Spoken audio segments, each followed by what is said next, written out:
Diasco Foot, miroir du football de la diaspora congolaise.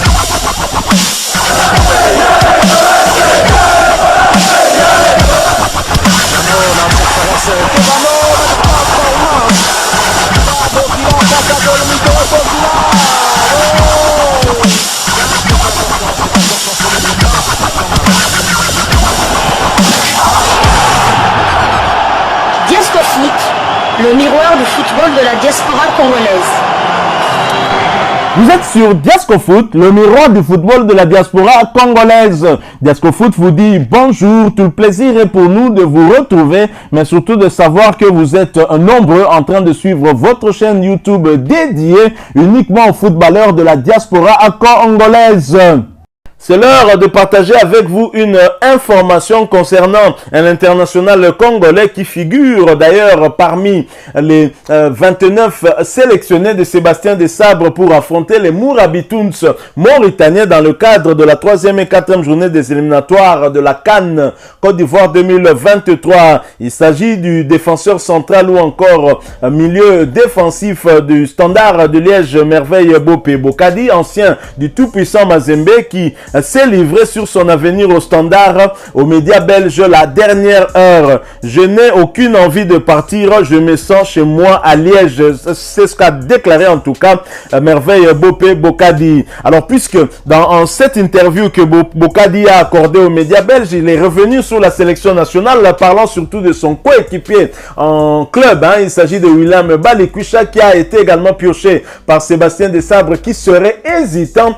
Merveille Bopé Bokadi nous en dit un peu plus. Voilà pourquoi je vous propose de vous lire cet article de la dernière heure. Et bien sûr, dans son entièreté, où Bokadi parle de sa situation en club, il revient sur plusieurs choses, mais en dernier lieu, il va s'exprimer en tout cas sur la sélection nationale et c'est ce qui nous intéresse au plus haut point. Mais nous, vous proposons d'abord de revenir sur toute l'interview qu'il a eu à accorder et ensuite nous allons peut-être placer un petit mot surtout en ce qui concerne William Balikwisha, l'ancien U23 congolais qui a été surnommé le Neymar congolais par le public sportif, des nombreux supporters des Léopards. Alors nous en parlons après cette courte pause. Diasco Foot, le miroir du football de la diaspora congolaise. Bokadi se livre sur son avenir au Standard. Je n'ai aucune envie de partir, je me sens chez moi à Liège. Présent à Slessin depuis 6 ans, Bopé Bokadi fait partie des meubles et pourtant le Congolais veut encore s'inscrire dans la durée. Dans le monde médiatique, il n'est pas ce qu'on peut qualifier de bon client. Timide, réservé, mais toujours souriant, Bopé Bokadi n'est pas de ceux qui s'épanchent dans la presse. Et pourtant, des choses à savoir sur le Congolais de 26 ans, il y en a. Alors qu'il est le deuxième joueur le plus ancien du vestiaire, arrivé en mars 2017 avec Costas, on a l'impression de ne pas réellement savoir qui est Bopé Bokadi qui a décidé de répondre à nos questions, ainsi se livrer davantage sur plusieurs thèmes. Pour son avenir, je veux rester et encadrer les jeunes. Tout comme Lafis, Bokadi entrera dans la dernière année de son contrat la saison prochaine. Avec 127 matchs au compteur, celui qui a été bloqué dans sa progression par des trop nombreuses blessures au point d'avoir manqué 62 rencontres passées à l'infirmerie, soit 515 jours d'absence cumulée, n'entend pas en tout cas mettre un point à son aventure en rouge. On a déjà un peu discuté avec le club et les dirigeants savent que je me sens bien ici. Je n'ai connu que 2 clubs dans ma carrière, le TP Mazembe et le Standard. J'ai 2 familles, l'une à Lubumbashi et l'autre ici à Liège. Avec ma famille, on s'y plaît. Mes enfants, dont une fille Merxia et un garçon Joseph, sont nés au Congo, mais ils ont grandi à Liège. C'est pourquoi je n'ai pas envie de bouger. Si le club reçoit des offres et que je dois partir, on en parlera, mais moi, mon but est de me focaliser sur le jeu et surtout de rester au Standard Standard. Autrement dit, le défenseur central n'est pas contre l'idée de prolonger et d'entourer la nouvelle génération rouge. Je ne vais pas partir pour partir. Si on me propose un contrat longue durée et encadrer les jeunes, je ne dirai pas non. Voilà donc Bope qui, au cours de cette interview, est également revenu sur ses blessures. Je peux m'estimer heureux de pouvoir encore jouer. Si vous regardez dans le dictionnaire le mot au poissard, vous tomberez sans doute sur le nom de Bokadi dans la définition. Depuis 2017, le défenseur s'est rompu le ligament interne des 2 genoux ainsi que le tendon d'Achille. Ces graves blessures l'ont empêché de disputer 2 finales de Coupe de Belgique, mais ne comptez pas sur lui pour se lamenter. Je suis quelqu'un de très pieux. J'ai énormément prié durant ces périodes de blessures. Ces prières m'ont aidé à traverser ces épreuves et à toujours avoir la force de revenir et de progresser. Je n'ai jamais été du genre à rassasser car cela ne sert à rien. Si c'est arrivé, c'est que cela devait se passer ainsi. Je peux m'estimer heureux d'être encore là face à vous pour évoquer l'avenir. Et l'avenir, le Congolais veut l'écrire au Standard. C'est vrai que mon palmarès est vierge puisque j'étais blessé en 2018 quand on a remporté la coupe. Gagner un titre, de préférence le championnat avec le Standard, c'est ce qui m'anime chaque jour. J'aimerais laisser ma trace au club. Il revient sur ses débuts en République démocratique du Congo. À Njili, on me proposait de l'argent pour jouer des tournois. Enfin, c'est sur le terrain vague de Njili. C'est donc à Kinshasa, non loin de l'aéroport, que Bope Bokadi a fait ses premiers pas dans le football. Les voitures traversaient le terrain lorsque les gamins jouaient. Nous précise celui qui revêt une importance capitale dans la vie du standardman Régis Laguesse. C'est lui qui m'a découvert Njili, se remémore un sourire aux lèvres le défenseur. Il m'a sorti de Kinshasa pour signer au TP Mazembe. Il a en quelque sorte changé ma vie et celle de ma famille.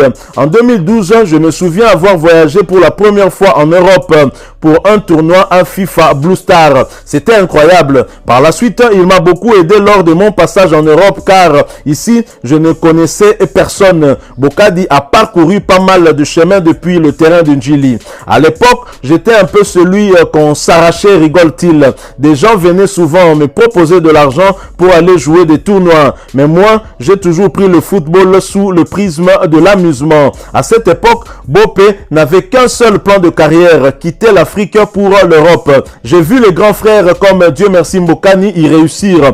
Je voulais avoir ma chance au Standard. C'était mon unique rêve. Venir ici et progresser tout en aidant l'équipe. Son rapport à l'argent et à la famille, Bope en parle également. Je ne veux pas gâcher ma chance. À ses débuts au TP Mazembe, Bokadi est entré dans un nouveau monde. Seul, loin de ses proches, il a dû gérer un nouveau facteur dans sa vie, l'argent. En Afrique, avec 1000 $, vous êtes considéré comme millionnaire, précise Régis Laguesse, qui se souvient que son ancien joueur a rapidement eu de mauvaises fréquentations. Et comme souvent dans ces cas-là, vous avez subitement de nouveaux amis, beaucoup d'amis. C'était le cas de Bope. Ses fréquentations n'étaient pas bonnes et il s'est égaré durant 5 à 6 mois.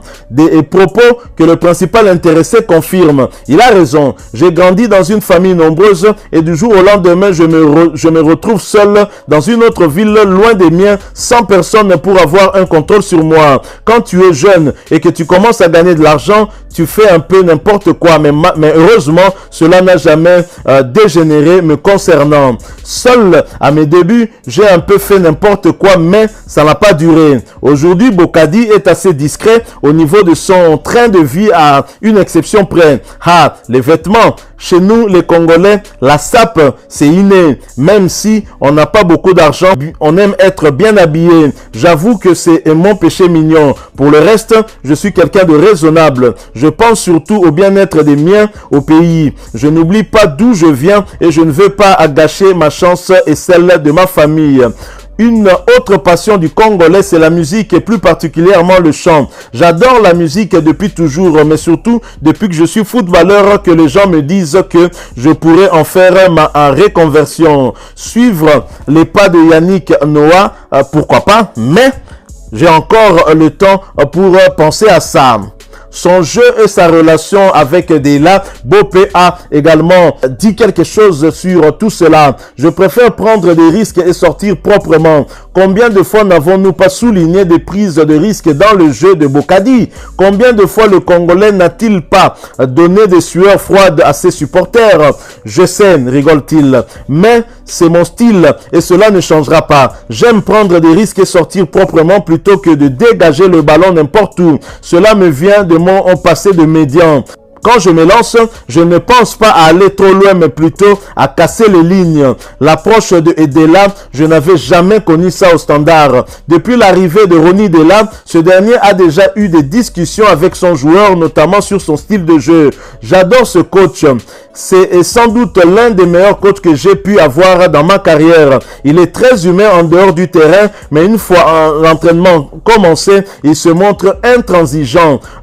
Bocadi l'a d'ailleurs appris à ses dépens en début de saison en revenant hors forme et en surpoids au club.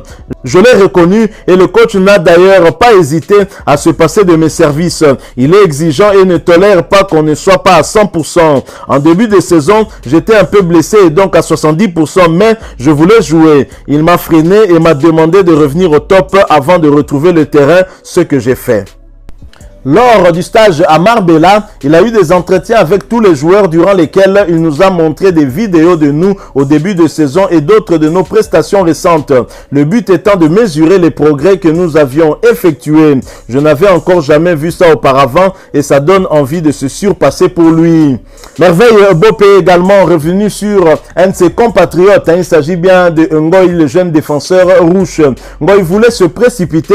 Je lui ai dit de prendre son temps. À ce laisser, la relève est assurée défensivement avec Oteket Nourbi Ngoy. Ce dernier, très proche de Bocadi, a un point commun avec son aîné. Il a été blessé, opéré des ischios. Alors qu'il était en pleine ascension, on en a beaucoup parlé durant le stage, comme nous étions dans la même chambre, précise le joueur de 26 ans. Bocadi a alors dû freiner le jeune Ngoy. Il était titulaire quand il s'est blessé. C'est pourquoi il voulait revenir au plus vite.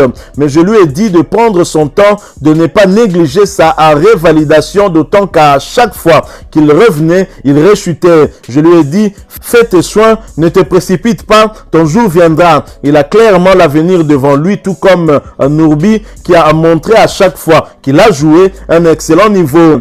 La jeune génération emmenée par eux ou encore Kanak est extrêmement prometteuse.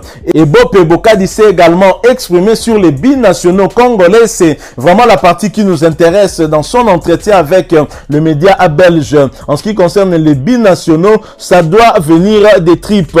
La Pro League a toujours été pourvoyeuse des talents pour l'équipe nationale de la République démocratique du Congo. Les derniers à avoir été appelés sont le Carolo Kayembe et le Rouge William Balukwisha qui ont dû en tout cas poser un choix. On parle beaucoup de la sélection avec William Assura Bocadi. Il m'a posé beaucoup de questions. Ses craintes concernaient le côté organisationnel, ce que je peux comprendre. La plupart des binationaux hésitent à cause des soucis d'organisation qu'on a déjà pu rencontrer. Mais comme je lui ai dit, l'équipe nationale c'est un choix du cœur. Si tu ne le sens pas au fond de tes tripes, alors ne viens pas. Le Standardman tient ensuite à tranquilliser son coéquipier en club. Avec le nouveau sélectionneur Sébastien Desabre, il y a une réelle volonté de professionnaliser la sélection. Voilà donc William Balukwisha qui serait donc hésitant à venir en sélection de la République démocratique du Congo, surtout que le Liégeois est en forme et quelque part les Diables Rouges sont aussi en train de lorgner sur lui et qui pourrait pourquoi pas être face à un choix, choisir les Diables Rouges de Belgique ou bien les Léopards de la République démocratique du Congo. Lui qui avait déjà accepté à l'époque de venir renforcer la tanière des Léopards dans les U23, qui d'ailleurs avait été surnommé le Neymar congolais, est encore hésitant. Bon, on verra si le 24 mars il sera présent pour justement répondre à la convocation de Sébastien Desabre. Wait and see, disent les Britanniques, nous attendons, mais Merveille Bopé Bocadi a visiblement fait sa part avec son jeune coéquipier au niveau du Standard de Liège. Le reste, ce sera le choix que lui-même le concerné aura donc à faire. Voilà, nous sommes arrivés à la fin de ce sujet. Hein. Si vous l'avez aimé, n'hésitez pas à nous laisser un maximum de j'aime. N'hésitez pas non plus à partager avec nous votre opinion. Si vous en avez une par rapport au sujet que nous venons de vous proposer, laissez-la nous à travers un commentaire. Abonnez-vous si vous êtes nouveau ou ancien que vous ne vous êtes pas encore abonné sur cette chaîne Diascofoot, parce que nous sommes le miroir du football de la diaspora congolaise. Et n'oubliez pas qu'en vous abonnant apparaîtra une petite cloche de notification. Cliquez dessus pour ne plus rien manquer des prochaines vidéos que nous allons vous proposer. Encore une fois, merci à vous, avec espoir de vous retrouver très bientôt avec un autre sujet d'actualité. En attendant, portez-vous bien et Diascofoot vous dit au revoir.